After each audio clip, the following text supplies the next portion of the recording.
wassalam ala sayyidina Rasulillah Muhammad bin Abdullah wa ala alihi wa sahbihi wa man walah wa ba'du. Alhamdulillah. Malam hari ini kita bersama-sama menamakan pertemuan pada malam hari ini dengan pertemuan hari raya atau open house, dan dihadiri daripada berbagai negara, daripada Singapura Al-Habib Ihsan Nagib, Al-Haddad, Habib Zain baru sampai daripada Tarim. Alhamdulillah, daripada macam-macam wilayah sama-sama kita semua berkumpul di tempat ini untuk bersilaturahim, ziarah menziarahi seperti mana tadi disampaikan, semata-mata untuk mendapatkan apa yang diberikan oleh Allah Subhanahu wa taala yang ada pada acara-acara seperti ini. Ziarah menziarahi, wajibat mahabbati lil mutahabbina fiyah wal mutajalisina fiyah wal mutabadhilina fiyah wal mutajawirina fiyah. Wajib dapat cinta aku, orang yang kasih mengasihi karena aku, ziarah menziarahi karena aku, duduk bersama karena aku, dan saling membantu karena aku. Menarik daripada kebiasaan yang ada di Malaysia, kalau kita hari raya, kita akan mengucapkan selamat hari raya, maaf zahir batin. Ya kan, saya pikir zahir batin, apa ini zahir batin ya? Saya duduk pikir apa zahir batin ini. Berbicara tentang maaf ini kan, kenapa yang menjadi fenomena dalam kita punya kebiasaan di Nusantara ini, kalau hari raya maaf zahir batin. Akan mungkin hal ini kita tidak melihat di negara-negara lain. Kalau hari raya al-afu zahiran wa batinan, nanti ada macam di negara-negara Arab tak ada seperti itu. Tapi kita saja di sini ada maaf zahir batin. Saya rasa orang-orang dulu itu mengadakan hal-hal seperti ini bukan kosong saja, seperti orang pertikai apa semua. Rasanya orang dulu itu buat sesuatu ada hikmah, ada sebab. Kemungkinannya bila di akhir Ramadan itu Allah Subhanahu wa taala mengampunkan, memaafkan semua dosa-dosa hambanya kepada Allah. Hanya tinggal yang ada dosa hamba dengan hamba. Dosa hamba dengan hamba ini Allah serahkan kepada hamba itu untuk minta maaf kepada yang dia bersalah kepadanya. Dan dalam kita mungkin bersalah kepada orang, ada kadang-kadang kita ingat, ada kadang-kadang kita tak ingat, ada kadang-kadang kita sengaja, ada kadang-kadang kita tak sengaja. Tapi tak terlepas kita dalam hidup ini daripada kesalahan dan silap dan khilaf. Maka di hari raya itu digalakkan kita meminta maaf atau memaafkan kepada orang. Makanya diucapkan selamat hari raya, maaf zahir dan batin. Ini pada maafnya. Adapun pada zahir dan batin,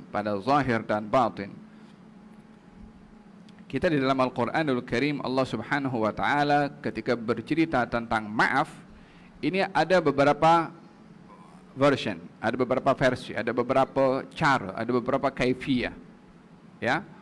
Tentunya satu sifat maaf itu adalah sifat kepada Allah Subhanahu wa taala. Dan Allah Subhanahu wa taala berjanji kepada seorang hamba yang suka memberi maaf, katanya, "Ma zadallahu abdan bi'afwin illa izza." Sampai Nabi itu bersumpah, wallahi demi Allah aku bersumpah.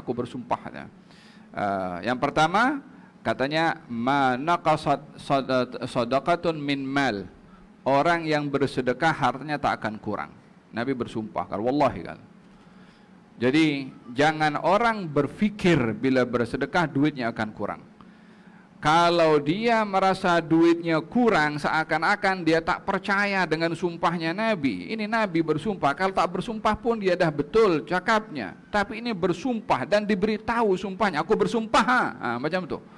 Maksudnya kalau masih ada ragu-ragu, problem iman itu orang itu kepada Nabi SAW. Di antaranya Nabi bersumpah itu, harta tidak akan berkurang kalau bersedekah. Don't worry, bersedekah. Jangan takut harta anda kurang. Yang kedua, wa ma zadallahu abdan bi'afwin illa izzah. Tidaklah seorang itu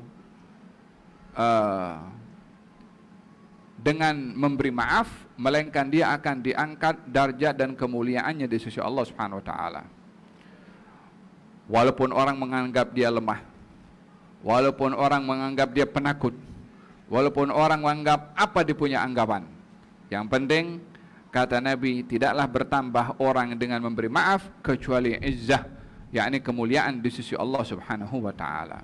Cukup menjadi gambaran kepada kita di dalam Al-Qur'anul Karim ketika diceritakan oleh Allah tentang sifat maaf itu dengan beberapa kaifiyah, ya. Katanya waktu itu adik-beradik Nabi Yakub, adik-beradik Nabi Yusuf datang yang akhirnya jumpa dengan Nabi Yusuf. Setelah tahu kalau yang duduk di atas singgasana itu adalah saudaranya yang dizalimi, yang dipukuli, yang dipisahkan daripada orang tuanya, daripada ayahnya, daripada ibunya, sampai ayahnya sakit menderita, macam-macam kesalahan yang kalau kita timbang, ini kesalahan yang berbuat ini karena dihukum seberat-berat hukuman. Memisahkan anak daripada ayahnya, daripada ibunya. Anak masih di usia yang cukup kecil, terpisah daripada orang tuanya, terpisah daripada suasana kampung halamannya, terpisah daripada kenikmatan kanak-kanak yang menikmati di masa itu untuk dimanjakan di tengah-tengah keluarganya, dijadikan hamba sahaya, diletakkan dalam perigi sekian hari, tak terjamin hidup atau mati dalam perigi itu macam mana, dijual sana, menjadi hamba sahaya, hidupnya dalam keadaan dipandang yakni rendah karena sebagai hamba, layan kepada orang, dibeli dengan bithamanin bakhsin, dengan harga yang murah. Ini betapa penderitaan yang luar biasa dilalui oleh Nabi Yusuf. Belum lagi masuk penjara. Sekian tahun berada di penjara, tak ada dosa dan kesalahan yang dilakukan olehnya. Kalau kita lihat penderitaan yang menumpuk pada Nabi Yusuf itu, puncanya daripada adik-beradiknya. Dia tak menjadi hamba sahaya kecuali adik-beradiknya menjadi penyebab. Tak masuk dalam perigi sekian hari kecuali saudaranya menjadi penyebab. Penderitaan semua bermula puncanya adalah daripada adik-beradik Nabi Yusuf alaihissalam. Tapi apa di saat Nabi Yusuf berkuasa? Boleh panggil dia punya tentera, tangkap dia, masukkan dalam penjara, jangan sampai tengok matahari. Boleh saja dia berbuat macam tu. Katanya la tathriba alaikumul yawm yaghfirullahu lakum. La tathriba alaikum. Tathrib dalam bahasa Arab itu ta'yib atau ta'yir atau ifsad. La tathribah, tiada bagi kamu wahai saudara-saudaraku aib. Yang dia pisahkan daripada orang tuanya, yang diletakkan dalam perigi sekian hari, yang dijual sebagai hamba sahaya, yang dipenjarakan sekian lama. Bukankah itu kesalahan semua kan? Yang penyebabnya itu daripada saudara-saudaranya. Kata Nabi Yusuf, la tathriba alaikum, engkau tak buat benda salah. Tak ada sama sekali silap pada engkau wahai saudara-saudaraku. Apa maksudnya? Yang perbuatan yang semua itu apa dilakukan? Tipu bapaknya apa semua itu? Ini punca daripada orang memberi maaf zahir dan batin. Bukan hanya dimaafkan tapi dilupakan kesalahannya. Oleh sebab itu dalam Quran ketika Allah itu memberitahukan untuk memberi maaf, itu ada 3 peringkat. Ada perintah beri maaf, ada perintah beri maaf dan lupakan salah, ada perintah beri maaf, lupakan kesalahan, doakan orang yang bersalah. So ada 3. Masing-masing pilih mau berada di mana. Tentunya pada setiap peringkat ada balasannya. Dia pilih yang mana, dia dapat balasan itu. Oleh sebab itu dalam Al-Quran perintahkan wa'fu wasfahu, maafkan dan juga isfahu. Apa itu isfahu katanya? Ahli tafsir mengatakan maafkan itu tarkul muakhadah, meninggalkan hukuman kepada orang bersalah. Okey, anak tak hukum enta, anak tak tuntut enta. Itu maaf, tapi dalam mungkin geram. Dalam mungkin jangan tunjuk muka depan aku. 7 turunan aku tak tengok kepada engkau kan. 7 turunan pun kadang-kadang kau geram kan, turunan pun bawa kena sekali. Walaupun turunan tak buat apa. Dia pun belum tahu punya 7 turunan atau tidak. Tapi kan bahasa emosi itu kan. Kalau katanya la wasfu wasfahu, maafkan dan lupakan.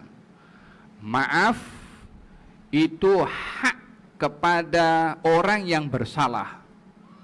As-safhu hak kepada orang yang disalahi untuk tidak menyimpan penyakit yang namanya benci dendam tersimpan di dalam hati walaupun sudah dimaafkan orang itu. Jadi dalam hal ini maaf zahir batin ini, dalam kita punya istilah ini ada makna yang begitu dalam.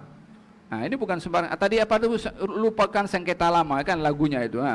Lupakan sengketa itu kan wasfahu di situ. Wa'fu wasfahu. Tapi jangan lagu saja, karena mesti praktikalnya ada maaf dan lupakan kesalahan orang lain.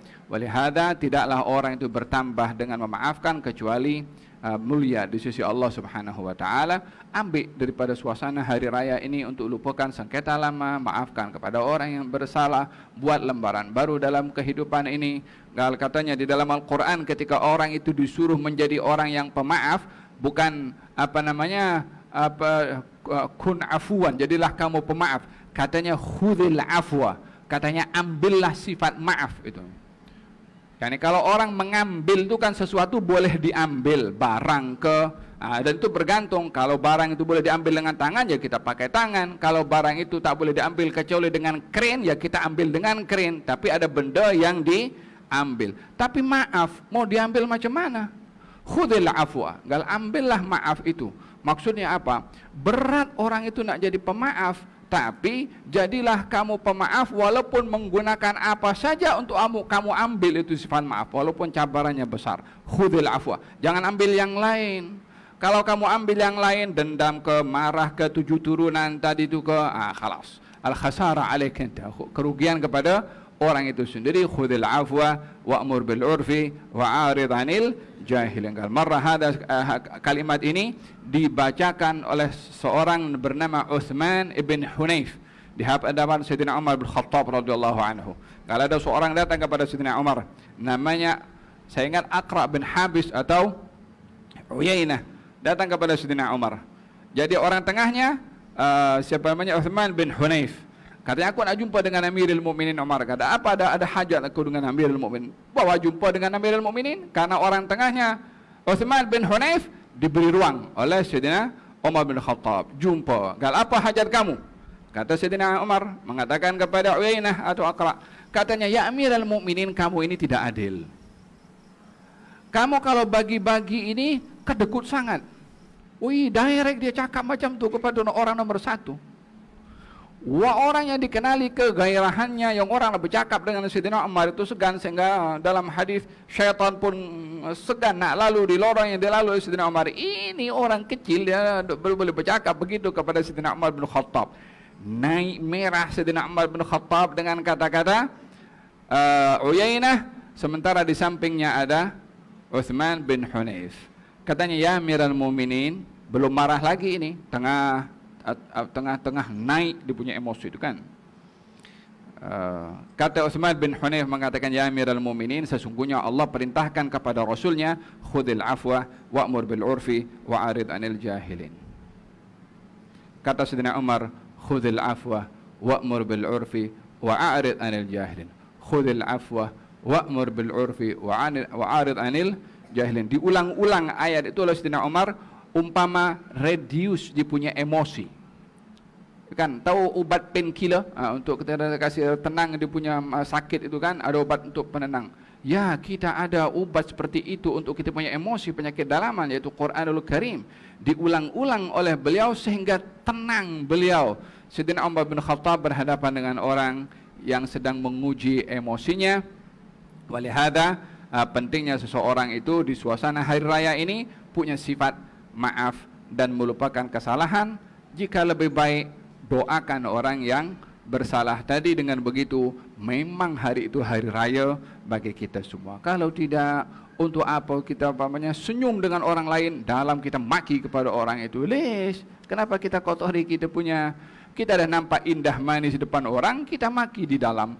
maka tak ada as-safah. Mungkin maafnya ada tapi tak sempurna. Maaf zahir batin adalah kita maafkan dengan tidak menghukum, batinnya adalah melupakan kesalahan, buka lembaran baru dan doakan kepada orang yang bersalah. Itu juga yang kita akan dapat dari Allah Subhanahu wa taala. Kita berdoa mudah-mudahan majlis pada hari ini majlis yang diberkati atas nama Yayasan Taufik bersama dengan rakan-rakan dalam yayasan mengucapkan selamat hari raya, maaf zahir batin. Kalau ada salah silap daripada ahli khidmat ke, daripada kita pemegang amanah ke pengurus surau Al-Abrar ini yang kurang mungkin kurang sopan, parking pun kadang-kadang sesak juga, mungkin yang parking pun agak tegas sikit, tak boleh masuk, dia merajuk balik balik rumah umpamanya, atau mungkin ada angkat suara sikit. Bagi pihak mereka mohon maaf zahir batin. La tathriba alaikumul yawm. Khalas, tak ada marah-marah lagi. Tapi jangan marah pula ke depan nanti. Dah tutup ini buku, jangan diisi dengan yang kurang elok. La tathriba alaikumul yawm, biarlah safi, kosong-kosong kata orang. InsyaAllah mudah-mudahan majlis kita diberkati oleh Allah, dan bila ada kesalahan mohon maaf yang sebesar-besarnya bagi Yayasan Taufik, dan mengalu-alukan kedatangan semua yang hadir, yang daripada dekat juga daripada jauh, daripada Singapura, daripada Tarim pun datang. Jazakumullah khair. Syiban-syiban kita yang hadir, jazakumullah khair. Mudah-mudahan Allah Subhanahu wa taala pertemukan kita semua kepada Ramadan yang akan datang insya-Allah. Kepada munsyidin, jazakumullah khair, mendatangkan lagu-lagu yang ada hikmah di sebalik setiap lagu-lagu yang digubal, dan tentunya itu adalah makna yang perlu, message yang disampaikan kepada kita semua insya-Allah. Hada wa sallallahu alaihi wasallam Muhammadin wa ala alihi wasallam. Alhamdulillahi rabbil alamin.